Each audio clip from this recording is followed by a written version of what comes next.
Olá, que a paz do Mestre Jesus esteja conosco por esse maravilhoso universo de Deus. Nós vimos as leis, né? Todas elas que nós vamos estudar, lei de igualdade, lei do trabalho, lei do progresso, assim sucessivamente. E nós vamos ver aqui o bem e o mal.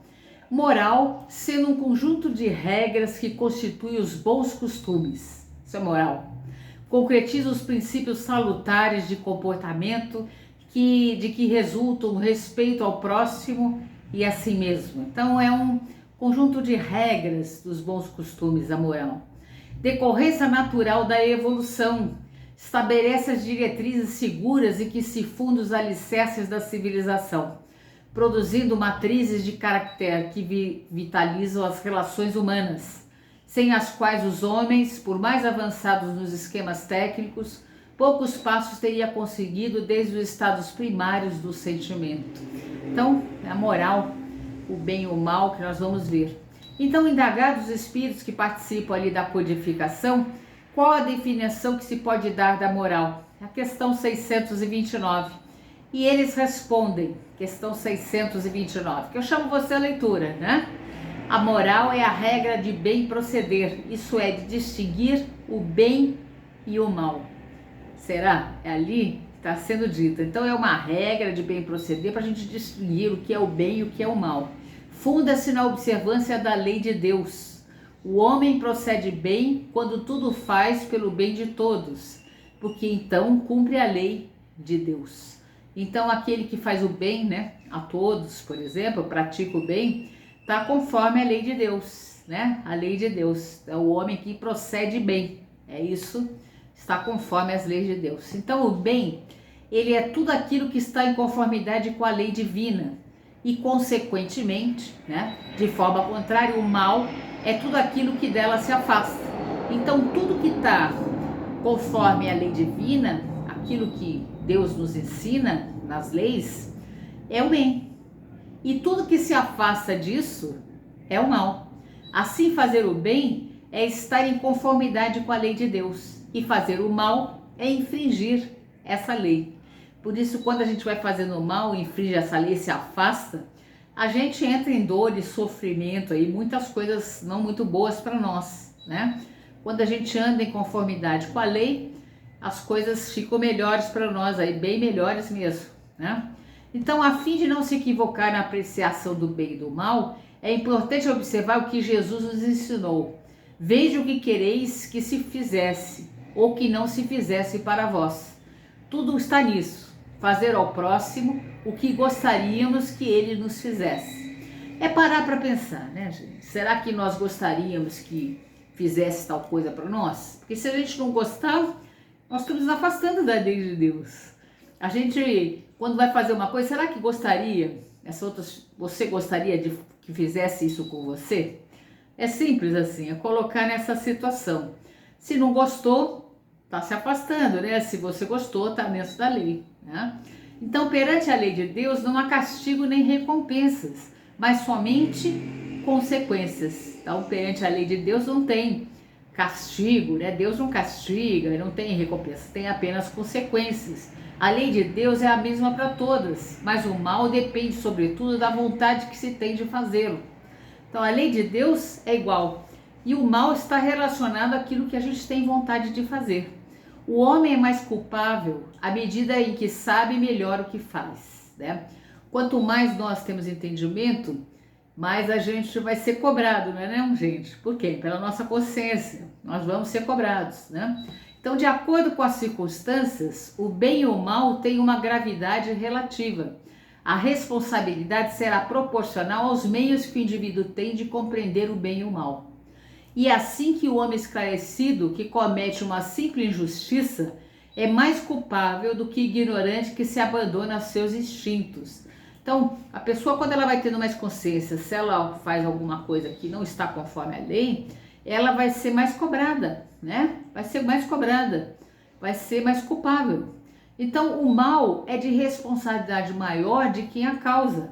Assim, o homem que é conduzido ao mal pela posição que lhe é dada pelos seus semelhantes é menos culpável do que aqueles que lhe são a causa. cada um responderá não apenas pelo mal que haja feito, mas também do que haja provocado. Então, não é só pelo mal, mas aquilo que haja provocado. Então, aquele que não faz o mal, mas dele se aproveita, é como se o cometesse, pois o aproveitar, né, nessa condição tem praticamente o mesmo peso do que participar.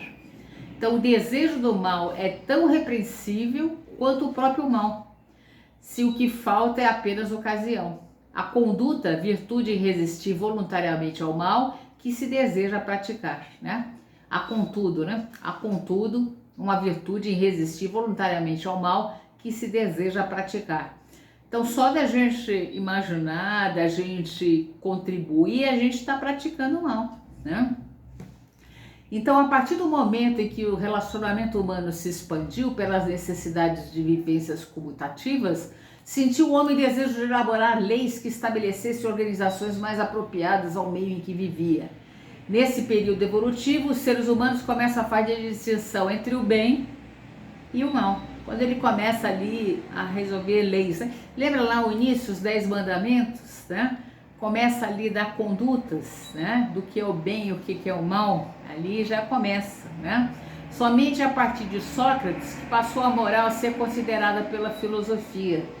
Até então a moral é exercida arbitrariamente, de acordo com o equilíbrio ou desequilíbrio individual. Então Sócrates ali traz os conceitos ali melhores de moral. Então, à medida que vamos aprender a distinguir o bem do mal, vamos nos moralizando. Quando a gente vai entendendo o que é o bem, o que é o mal, nós vamos nos moralizando. Pela inteligência, acreditando em Deus, pode o homem distinguir o que é certo do que é o errado. Isso é muito importante, né? A gente saber o que é o certo, o que é o errado, né? O mal não tem, pois, existência real. Não há mal absoluto no universo, mas em toda parte a realização vagarosa e progressiva de um ideal superior. Por toda parte, a grande lida dos seres trabalhando para desenvolver em si, à custa de imensos esforços, a sensibilidade, o sentimento e a vontade e o amor. Toda parte tem isso, né? O mal não está absoluto, mas nós temos em toda parte pessoas querendo se desenvolver ali. Podemos dizer espiritualmente, moral, sim, desenvolver nesse sentido, em sentimento e sensibilidade. Lá no livro de Joana de Ângeles Responde, na questão 136, é indagado: qual o mais eficiente antídoto contra o mal? Qual é o mais eficiente antídoto contra o mal? A resposta: o trabalho é, ao lado da oração, o mais eficiente antídoto contra o mal, porquanto conquista valores incalculáveis com que o espírito corrige as imperfeições e disciplina a vontade. O momento perigoso para o cristão decidido é o do ócio, não o do sofrimento nem da luta áspera. Na ociosidade surge e cresce o mal. Na dor e na tarefa fulgura a luz da oração e a chama da fé. Veja que é a ociosidade, né? O ocioso. Na realidade a gente é chamado ao trabalho, à luta, com fé, com convicção, né? Então, na questão 642, para agradar a Deus e assegurar sua posição futura, bastará que o homem não pratique o mal? Será que para segurar minha posição futura aí, no mundo, né, futuro, tanto aqui como no mundo espiritual, é só não praticar o mal? Não.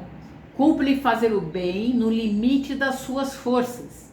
Portanto, responderá por todo o mal que haja resultado de não haver praticado o bem. Então, não é não praticar o mal nem o bem, né? Aquelas pessoas assim que gostam, né? Eu não faço nem o bem nem o mal, eu não faço nada de mal, mas também não faz bem. Nós somos chamados a fazer o bem no limite das nossas forças. E aí cada um vai saber a sua. É no limite das nossas forças, né? É aí que a gente vai ter. Então, a divisão da lei natural, na máxima do amor ao próximo ensinada por Jesus, está contida todas as leis de Deus, pois encerra todos os deveres do homem entre si. A lei material compreende todas as circunstâncias da vida, mas o homem necessita de regras precisas, pois preceitos gerais e vagos deixam margem a interpretações várias. Lá na questão 648, do Livro dos Espíritos, que pensais da divisão da lei natural em 10 partes, compreendendo as leis de adoração, trabalho, reprodução, conservação, destruição, sociedade, progresso, igualdade, liberdade e, por fim, justiça, amor e caridade. Essa divisão das leis de Deus em 10 partes é de Moisés e de natureza abranger todas as circunstâncias da vida, o que é essencial. Lembra lá? Os 10 mandamentos, a lei de Moisés. Podes, pois, adotá-la sem que por isso tenha qualquer coisa de absoluta.